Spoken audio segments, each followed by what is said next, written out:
Muak, itu satu kata yang paling pas buat menggambarkan isi kepala gue tiap kali buka media sosial hari ini. Kita hidup di era di mana kemasan sudah membunuh isi. Lihat aja sekeliling lo, semua orang sibuk memoles diri. Politisi sibuk pencitraan makan di warteg padahal mobilnya seharga APBD satu kabupaten. Influencer sibuk pamer kebahagiaan palsu demi endorsement. Bahkan tokoh agama pun sekarang banyak yang terjebak jadi budak algoritma. Sibuk mikirin angle kamera dan soundbite yang viral ketimbang substansi ayat yang dibaca. Semuanya palsu, semuanya plastik. Kita dikepung sama manusia-manusia cangkang kosong yang berisik. Tapi di tengah kebisingan sampah visual itu, ada satu anomali yang benar-benar bikin akal sehat gue berhenti sebentar. Semacam glitch dalam sistem yang rusak ini. Namanya Bahauddin Nur Salim. Orang-orang manggil dia Gus Baha. Kalau lo lihat dia sekilas, nggak ada potongan orang penting. Kemeja putih murah yang kadang kancing lehernya lupa dikaitin, peci hitam yang miringnya seenak jidat, sarungan, duduknya sembarangan. Nggak ada jubah megah, nggak ada sorban melilit kepala, nggak ada tim kreatif yang ngatur lighting biar mukanya bersinar. Tapi anehnya, jutaan orang dari preman terminal, intelektual kampus yang ateis, sampai jenderal bintang 4 duduk diam dengerin dia ngomong, tanpa dibayar, tanpa disuruh. Gue sering mikir, kenapa? Apa yang bikin orang ini begitu mengerikan powernya? Jawabannya ternyata sederhana tapi nampar banget. Dia adalah satu-satunya orang yang udah selesai sama dirinya sendiri. Dan di dunia yang isinya orang-orang lapar pengakuan, orang yang kenyang kayak dia itu jadi barang langka. Coba perhatiin betapa kurang ajarnya dia, dalam artian positif ya. Dia sering bilang di depan ribuan orang, saya ini ulama, kalian harus ngaji sama saya. Kalimat yang kalau keluar dari mulut orang lain bakal terdengar sombong setengah mati. Tapi pas keluar dari mulut dia, itu terdengar benar. Itu bukan arogansi ego, itu harga diri ilmu. Dia membalikan meja permainan kekuasaan yang selama ini kita anggap normal. Biasanya kan ustadz yang merapat ke pejabat, ustadz yang sungkem ke penguasa. Gus Baha nggak sudi main di level itu. Dia bikin pejabat yang harus datang ke dia, duduk di lantai, nungguin dia selesai ngajar. Dia mengirim pesan tanpa suara. Di sini duit dan jabatan lo nggak laku. Di sini yang berkuasa itu ilmu Tuhan, dan gue pemegangnya. Jadi lo yang harus nunduk. Itu mentalitas gangster level spiritual.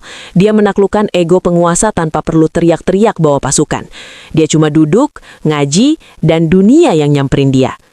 Dan buat bajingan-bajingan tengik kayak kita yang hidup di jalanan yang dosanya udah numpuk setinggi langit, Gus Baha itu kayak oase.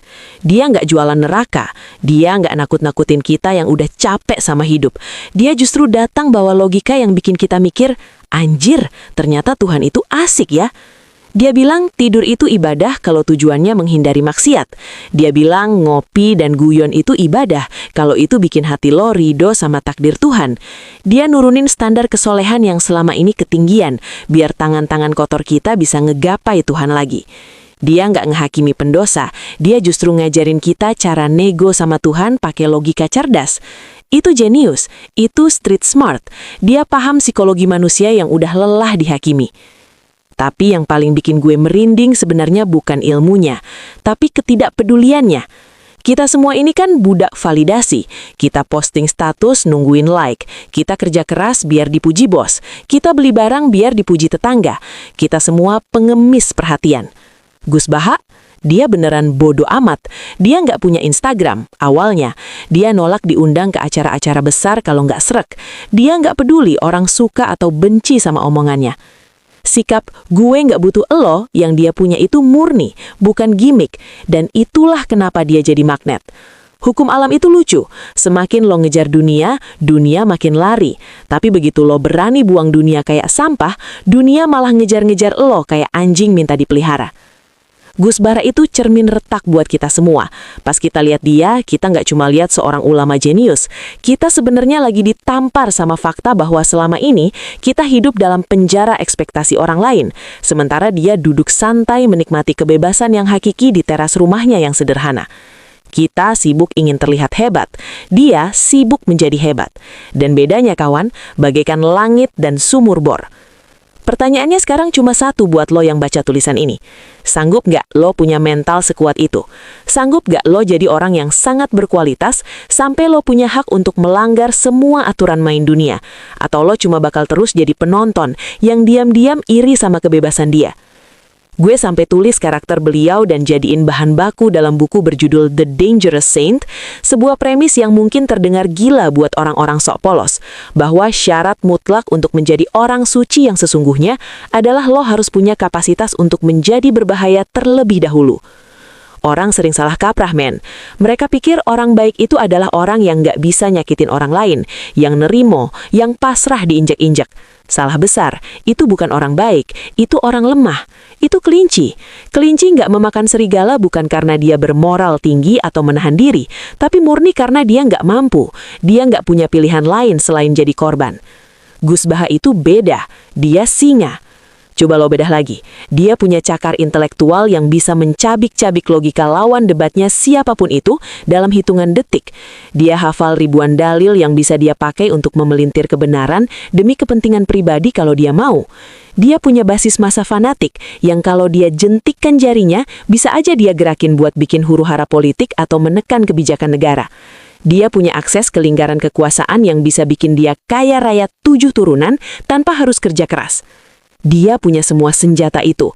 Dia punya kapasitas penuh untuk menjadi monster, untuk menjadi tiran, untuk menjadi manipulatif. Dia berbahaya.